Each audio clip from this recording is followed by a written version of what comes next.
Today's daf we're going to be learning is Avodah Zarah Daf Samach Bet. We're going to start the fifth chapter and our final chapter of Avodah Zarah. We're going to have a Mishnah with two parts, okay? But basically both parts are going to be exactly identical. Each part's going to have two sections, and it's going to be, I wouldn't say identical, they're both parallel. Same deen, same law, same criteria, okay? So we're going to start with a socher et hapoel. An idolater hires a worker, lasot imo b'yenesech, to do a job relating to yenesech, like carrying it, working with it, any kind of job. Scharo asur, any work, any salary that the person makes is forbidden to benefit from. You cannot benefit from salary from working in yenesech. We're going to see exactly why this is. The Gemara is immediately going to ask, what's the reason? What's the problem? Deliberate a little bit. But right now, we'll just accept it as a given. He hired him to do some other job.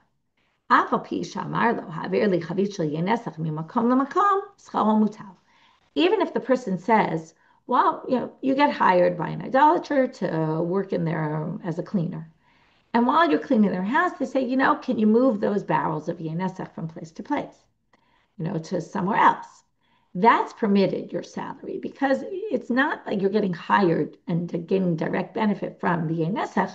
You were actually hired to do something else, so you're getting paid. Your salary isn't related to the Yenesach.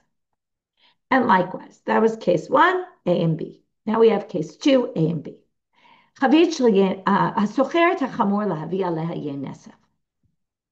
So a Jew rents out his donkey or her donkey for someone to bring yenesech using the donkey. They want to use the donkey. Donkeys were used to carry things, to transport their yenesech. Schara asur, the money you get from rent is forbidden. Schara l'sheva leha, but if the idolater hired the donkey to sit on and to ride on, even if he puts his flask with yenesech on the donkey while he's riding, even if he's not riding it, schara mutal. Okay, so then again, the money you get for renting it is permitted because again, they hired it particularly for the person, not for the yenesech. So now the Gemara starts with their question: My taima schara asul. Why is the salary forbidden? If it's because the yenesech is forbidden to benefit from, and therefore also the money you get for it is forbidden. Hare orla, in other words, if you just say whatever is forbidden to benefit from, if you get a job relating to that and you're benefiting from it, then it's also the salary is forbidden. But that's not true because hare orla v'kilei akerem, okay, the fruit, the first 3 years on the tree is forbidden. Or kilei akerem, if you plant vines you plant crops right next to your vineyard, is also forbidden. V'hana'ah. Utnan, and it says in the Mishnah, mecharan v'kidesh b'demei mekudeshet. If you sell them and betroth the woman with that money, she's betrothed, meaning the money's yours. You're allowed to benefit from that money. So the money of Isurei Hana'ah doesn't transfer to salary relating to work, right? A salary for work surrounding that item. So that's not relevant.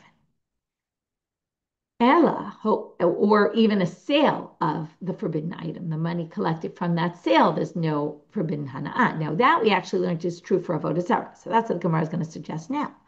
Ella ho'il v'tofes et amav ke'avodah zarah.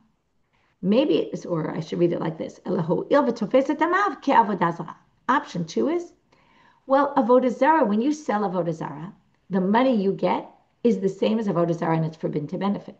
So maybe you say, look, just like a sale of Avodah Zarah, the forbidden, right, the prohibition on the Avodah Zarah transfers to the money, maybe we'll say it transfers also to a salary relating to the Avodah Zarah. And here this is Yenesach, so it's like Avodah Zarah.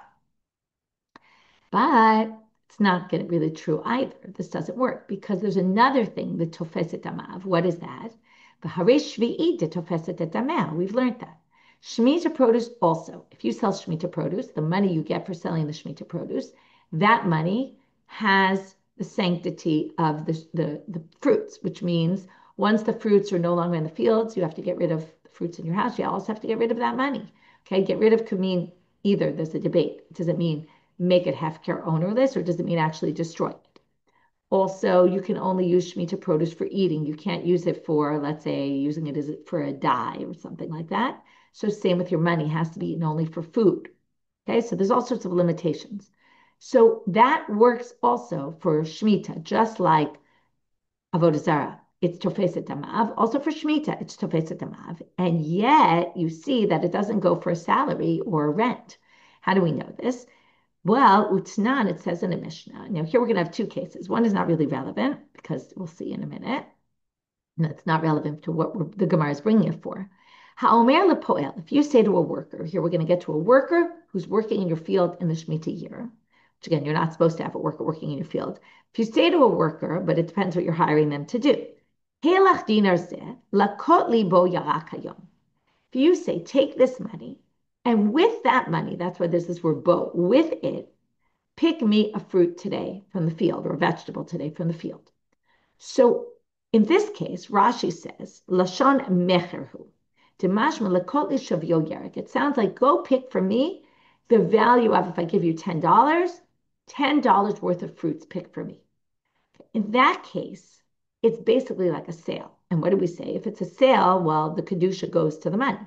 So in this case, scharo asul, okay, the money you make, right, the money that person makes for when you hired them to go pick you the fruit or the vegetable, is actually has kedusha shvi to it. It's forbidden. Again, forbidden means in this case it's not forbidden to benefit at all. It's just it has all the sanctity of the Shemitah. But if you say, and this is the important part for our purposes, lekot li rak hayom scharo mutar. If you say collect for me a vegetable or vegetables, right? You know, that you give them salary and you say collect for me vegetables, scharo mutar. Then that's just a salary for picking the vegetables, and that is not forbidden. If it's a salary or rent, it's not forbidden. If it's a sale, it's forbidden.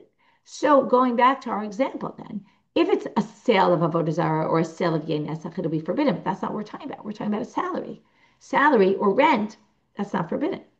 So we suggested two suggestions. Either it's because the Isur Hana transfers also to a salary. We prove that that's not the case. Then we said, well, maybe it's because the sanctity goes on to the money, right? In Avodah Zarah, it's actually the prohibition goes to the money of a sale. Maybe that would be true for a salary. And we just proved from Shemitah that's not the case. So we're left with, we don't really know why. In the Mishnah, it said that the salary is forbidden to benefit from. Well, for that, Rabbi Abau comes and quotes Rabbi Yochanan. Amar Rabbi Abau, Amar Rabbi Yochanan, Knasu shekansu chachamim b'chamarim u'b'yei nesach. It's a penalty the rabbis instituted. They didn't want people working with people who were dealing with yei nesach. They didn't want that to happen, so they penalized people. And they said, okay, the kansu chachamim in chamarim, in donkey riders, and in yei nesach. Well, what does he mean, donkey riders? So yei nesach hadamaram. Yei nesach, that's our case. So we have an answer already. We're done with our question. The answer is the rabbis instituted this as a penalty. You can't benefit from any salary because they wanted to prevent people from doing this. Okay, what don't we understand? Chamarim mahi. Now we're going to go off of these chamarim. Who are these donkey riders? Donkey riders doing what? Which donkey riders did they penalize? So they're going to say Ditanya, and we're back to Shemitah. Chamarim shayu osim malacha beperot shvi'it. The donkey riders that would transport perot shvi'it from place to place, they would take people's Shemitah produce, scharan shvi'it. Their penalty is what? That their salary is shvi'it. Okay, so we don't yet know what that means, and we're going to see, but it's a penalty they instituted. Why they instituted a penalty for these people is an excellent question. The Rishonim all go off in different directions. Some people think that they actually didn't do anything wrong at all, and they just didn't want people to be dealing with Shemitah produce as a concern that maybe they would end up doing business dealings with it. Some people think they're transporting them for business, and you're not allowed to sell Shemitah produce, and that's why they forbade them. Again, they're not the ones selling it, but they're the ones transporting it, and they're helping the Ovrei Aveira, the people who are sinning. There's a bunch of other explanations given, but we'll leave it at that for right now. So now we want to know Mais Charan Shvi'it. And the structure is going to work like this. They're going to bring two suggestions and reject them, much like we started our sugya, where we wanted to know what the reason for the salary being forbidden in our Mishnah. We gave two suggestions, rejected them, and then brought a third, which is just as a penalty of the rabbis. This time we're going to bring two suggestions, reject them, and then Abai and Rav are each going to go back and say, no, I can explain this one, and the other one says I can explain the other one. Okay, so that's our structure. Ilema, if you say, which we know is going to be rejected, right? So Maischaran Shvi, what is this? Their salary is Shmita, is Shvi. Ilema diavina lesachar mi peirot Shvi. Maybe it means the penalty is they get paid in Shemitah produce, which is not the best way to get paid, right? Because Shemitah produce is limited in its use and it's limited in time. Well, it's a problem because nimtza ze poreach chovo mi peirot Shvi, because then the person who's paying the donkey rider is paying a salary in, right? He's basically doing business with he's paying his loan back with Shemitah produce. And a Torah, we said you can't use Shemitah produce for all sorts of things like paying your loan back because it says it's for you to eat and not to do business with it. And that's basically business. So it can't be that. Ella de kadosh scharam b'kedushat shvi'it. It's that their salary is sanctified b'kedushat shvi'it. Okay, meaning whatever money you get paid to be a donkey rider to transport Shemitah produce, you'll just get paid in money. But whatever money you get is going to have the sanctity of the Shemitah produce, which again means it's limited. To which the Gemara says, but even that's not a good possibility because when we kadosh, is that really sanctified? V'hatanya, it actually should be v'hatnan. It says in the Mishnah. This is the Mishnah we quoted before. Okay, they flip the order here, by the way, and then they say lakot liyarak bo hayom scharo asur. But they quote first the case they want, which is if you hire someone to collect your vegetables for you, then the salary they make is permitted, meaning it doesn't have the sanctity. So that doesn't work either. And only if you say lakot liyarak hayom, and that's a sale, but that we don't really need. Okay, why they switch the order and it appears one way, and one way the other way. I didn't look in the original Mishnah and see how it's quoted, but which way somebody switched the order at some point. So Amar Abai, Abai is going to explain. I'll tell you how this works. He goes back to the first answer and he says, you get paid in Shemitah produce. Now you asked, you said, but you can't do that with Shemitah produce. Well, there is a way that you can pay with Shemitah produce, and we're going to show you how. Okay, they're going to give an example from Maser Sheni. We're going to move now into Amud Bet. Keditznan, as it says in the Mishnah about Maser Sheni, but we're going to say the same thing is true for Shemitah produce, that you could do it in this kind of a way, and that's what we mean. So these chamarim are going to get paid in this kind of way where we're allowed to pay someone using Shemitah produce. So how does this work? Well, the Mishnah says, Lo yomar adam lechavero, you can't say to someone, now we're at the top of Amud Bet, ha'alei li perot halalu liYerushalayim. Listen, I'm too lazy. I don't want to take my Maser Sheni produce to Jerusalem. You take it for me to Jerusalem, because remember, it can only be eaten in Jerusalem. And you can't use it to pay someone's salary, which is how it's going to be similar to Shemitah, because you can only bring it to Jerusalem to eat there. But you say, take the payroll to Jerusalem, lechalek, and then we'll split them. When you get there, it sounds almost like a sharecropper. You work for me and you'll take a percentage of the land, right? You work for me and you'll get a portion of it in Jerusalem. That you can't do, because that's like paying in Maser Sheni produce. But what you can say is, take them up to eat and drink in Jerusalem. As you can say like this, can you take my Maser Sheni to Jerusalem? And when we get there, I'll invite you over for a meal. Okay? And you can eat some of it with me. That's okay. Because they're each basically doing a gift for free. That's not viewed as you're getting paid for doing this. It's viewed as you're doing a favor for me and I'll do a favor for you. It's in the realm of favors of, they even call it manat chinam, right? It's free gifts basically because you're going to bring it anyway and I'm going to invite you anyway. And just happens to be that these will go together sort of, but it's a way of avoiding the problem and doing it. So theoretically, what they're saying is, and this goes back to the way Abai explains it, the chamarim, the do malacha and peirot shvi'it, they can get paid in this manner, where the guy can say, go bring it to there, and when we get there, I'll invite you over to eat with me. That's the only way you can do it. They can't get paid a proper salary. But Rava Amar, Rava's going to now go back to the second explanation that was rejected. He's going to explain, La'olam de kadosh b'kedushat shvi'it. No, it really means that the sachar, you pay them in money, not in produce, like Abai said. You pay them in money, but the money has sanctity of the Shemitah year. With kashelach poel, well, now you said, what about a worker? Right? We're comparing now a poel to a donkey rider. Those are not the same. Poel de lo nafish agre lo kansu rabbanat. A poel who doesn't get a large salary. So because a worker in the field doesn't get a lot of money, because they don't get a lot of money, the rabbis didn't see a need to institute a knas for them. But chamarim, but chamarim who get paid a lot of money. Interesting. Number one, we have to think about this. Why do donkey riders get paid so much more money? I'm assuming it's because they had to travel distances and go away from home. The other workers, like a day worker, they go to work, right? And donkey rider, you have to deal with the animal donkeys, you have to feed them, right? There's all sorts of stuff to be dealing with.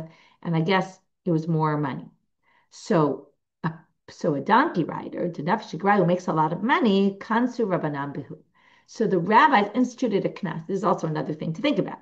Why do we only penalize people who are making a lot of money, right? I assume it's because there's not so much incentive to do a job that's not a lot of money. So if they want to disincentivize people from doing this, anyway, there's not a lot of incentive. They really need to disincentivize the people who are making a lot of money. Now we have to go back though, because what did we do so far? Let's just go back to the beginning. We started with a Mishnah with two cases. Notice what two cases? And they were the exact same law. Someone who hires a worker and someone who rents out a donkey. Now notice, those are the two things we're saying here that are not comparable. And that's what we're going to go back to. Because here we're saying they only penalized one and not the other, right? Then we said, what was the issue in the Mishnah? Why is the salary forbidden? We suggested two suggestions, rejected them, and then went and said, oh, it's a knas. The rabbis instituted for Yei Nesach. And by the way, they also instituted it for donkey riders. What were the donkey riders? Oh, that we had to figure out. Had to do with donkey riders in the Shemitah year. That we proved from a Braita. And their penalty is, donkey riders of Shemitah produce. Their penalty is scharan shvi'it. And we have to understand what is scharan shvi'it. Suggested two, rejected them both. And then Abai and Rabbi each reinstituted each one and explained why it wasn't difficult. So in Rava's explanation, we have this distinction between donkey riders and workers. So the Gemara goes back and says, what about our Mishnah? It didn't differentiate between donkey riders and workers, penalize them all. Right? It's also a penalty. Well, Chumer di Yei Nesach Shan. Yei Nesach is just more strict in general. And therefore, in Yei Nesach, they were strict on both of them, right? Both the donkey riders and also the field workers. But when it came to the Shemitah produce, there wasn't as much of a reason to be so strict, and therefore they were only strict on the donkey riders who make a bigger salary. And again, it really goes back to that question, what was actually wrong? Was it actually wrong what they were doing? Was it just preventative? Right? Was it punitive or preventative? That's really the debate among the Rishonim. And if you say it's punitive, how bad was the punitive? What exactly were they doing wrong? Okay, Ibayalu. Right? I didn't bring you all the range of opinions. What if you hire people for stam yenam? Until now, we were discussing about the idolater hired the Jew to work with wine that was actually yenesech. It was used as a libation. What if they hire you for stam yenam, just for regular wine of a non-Jew, and you don't know if it was worshipped up or not? You don't know if it's yenesech. Mi amrinan. Here are the two sides of the question. Do we say, anyway, we were strict with it just like Yei Nesach, forbidden to benefit from just like Yei Nesach, so the salary will also be forbidden. O Dilma, or maybe, if you remember back in Daf Lamed and Lamed Aleph, we learned, Ho'il v'tumato kil, it's the tuma of it is more lenient. Af scharonami kil. What does that mean, the tuma of it? Well, if you remember, the rabbis decreed that Avodah Zarah is impure like the dead. Remember Zivchei Metim, we had that. It has the same, it's Matame and Ohel if there's a Avodah Zarah there. Okay, also true for Yei Nesach. But if it's Stam Yenam, it's not Matame. It's not Tameh automatically. Only Tameh like a mashkeh. If you have a drink, right, that comes in contact with impurity, it is a drink. Wine is a drink. Stam Yenam will contact impurity like regular drinks. But it's not impure because it's Avodah Zarah. So maybe because we're lenient there, maybe we'll be lenient also with the salary. So let's see. We have a source, Tashma. Let's learn from here. Tahu Gavra de Agar Arbe. There was a person who rented out a boat, Listam Yenam, for an idolater to bring their wine. But it wasn't clear their wine was Yenesach. He paid him with wheat. So the guy came before Chisda and said, what can I do with this? Can I benefit? Amarle, zil kalinu v'kavrinu b'kivri. Go burn it all the wheat, and then bury the ashes in the ground. Okay, that seems very clear. You cannot benefit from salary gained from rent or salary you make from stam yenam either. So now the Gemara wants to just go off on what exactly Rav Chisda told him to do. Burn it and bury it. So first they say lema lehu badrinu. Why didn't you just say scatter it?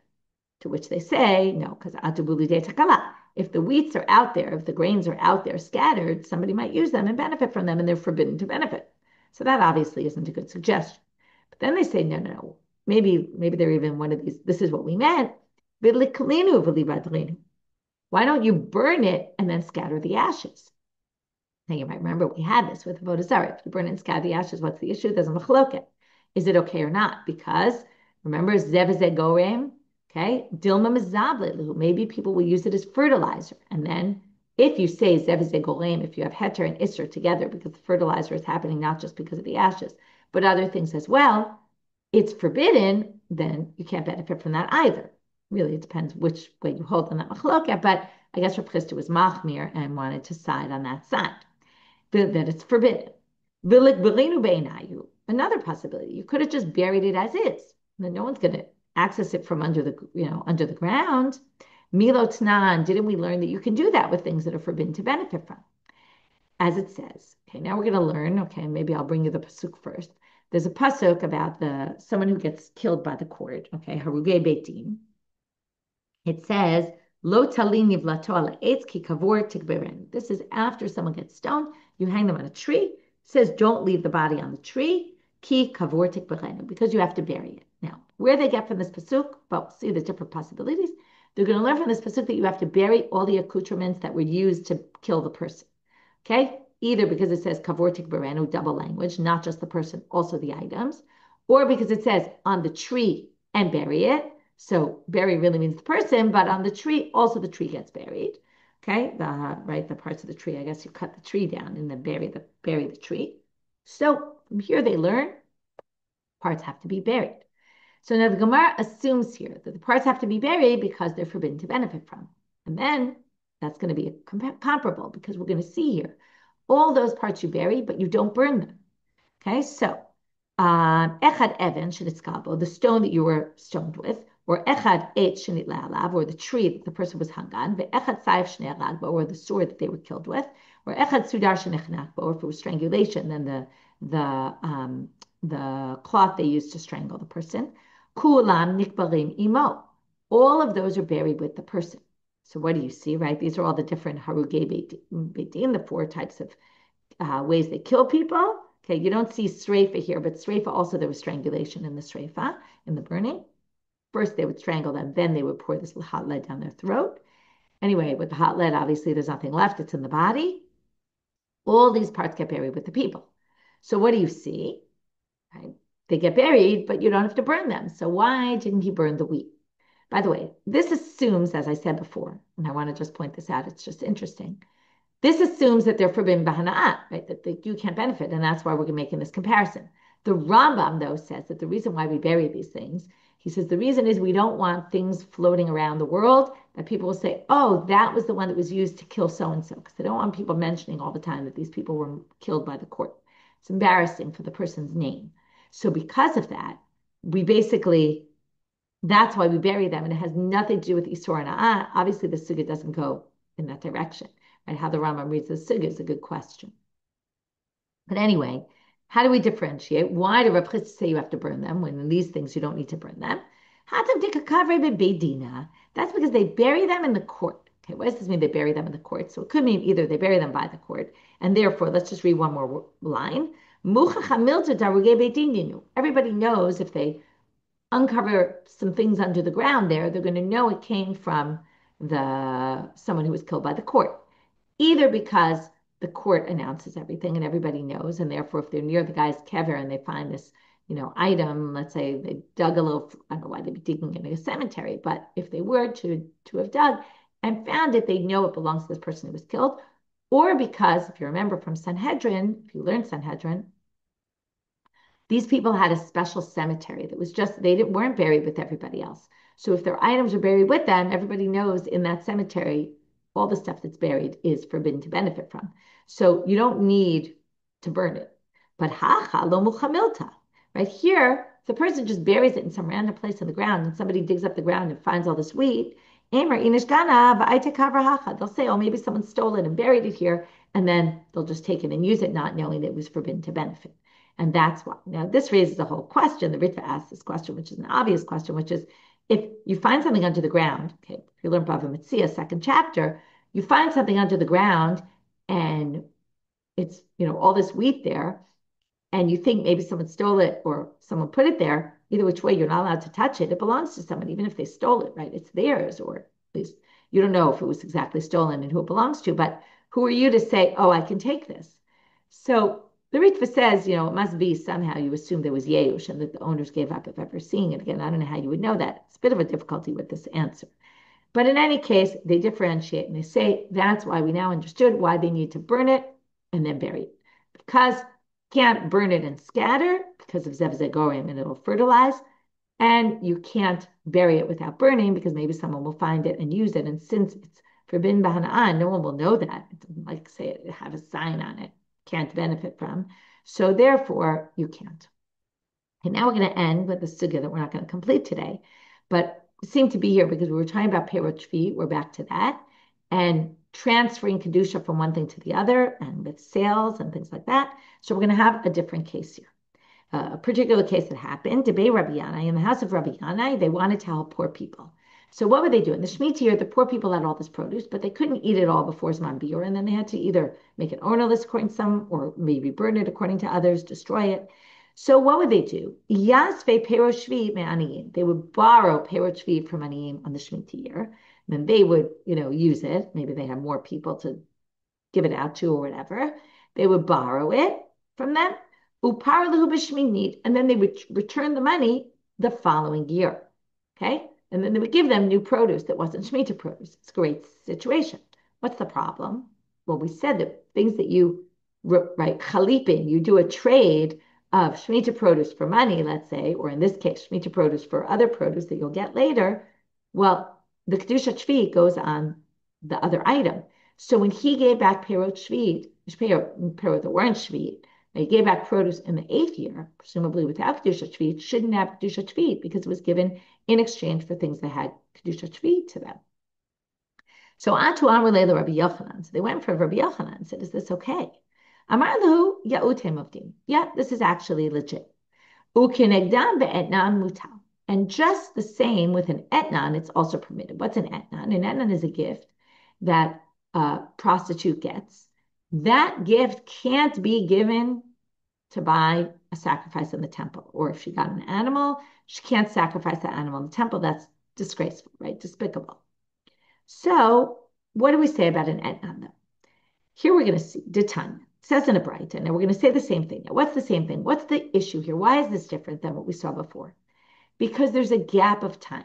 There's a gap of time between the time that the person, right, he got the payroll from them, and then he gave them payroll back at a different time. When it's an immediate trade, the sanctity goes on the other item. But when there's a break in time, it doesn't. And that's what we're going to see with the etna. First, we're going to read the Braita. The Braita doesn't really make sense. The Gemara is going to say this Braita makes no sense. And then the Gemara is going to fix it. Ditanya.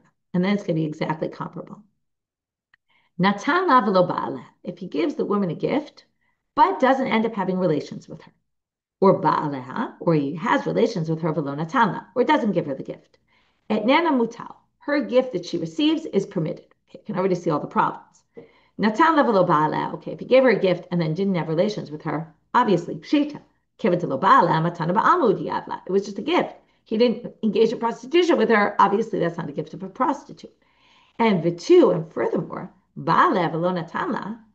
How could you say the enan is permitted in that case if he had relations with her and didn't give her a gift?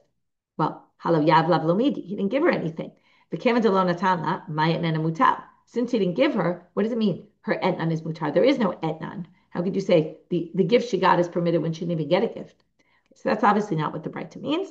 Ela, hachi kamar. This is what it means. Natan la v'achar kach ba'aleh.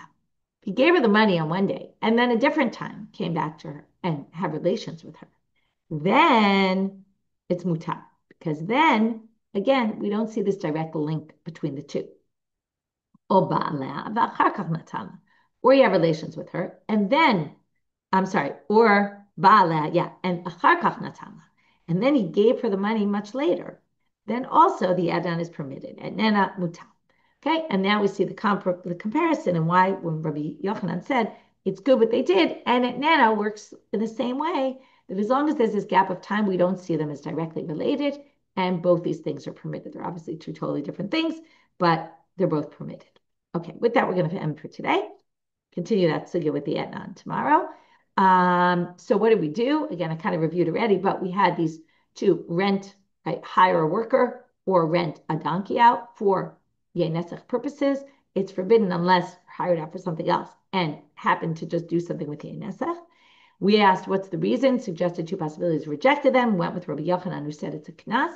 Rabbi Yochanan also mentioned it's a knas also b'chamarim. What's the knas? At the end, we see what it is, right? Two possibilities of Rabba and Abai. According to Rabba, we had to say, well, it's different though than Yen Yesach, because there we're going to be strict with the chamarim and not with the workers, whereas by Yen Yesach, we're strict with the workers and the donkey, right? The workers in the field and the donkey riders. Then we asked, what about Stam Yenam? And we said from a story we saw, we're going to be strict as well. With that story, we had some questions. Why did he have to burn it and then bury it? Why do you have to do both those things? And we explained. And then we ended with this story of Rabbi Yanai, who we saw that even though Kedusha Shvi transfers to the money, transfers to an item that you're trading it for, if there's a gap in time, like giving the pay, right, taking the loan from them the first year, taking money, the produce, and then returning it back to them later, then it's okay. And then the Kedusha Shvi doesn't transfer, just like with the Etna. With that, we finish for today. Wishing everyone a good day.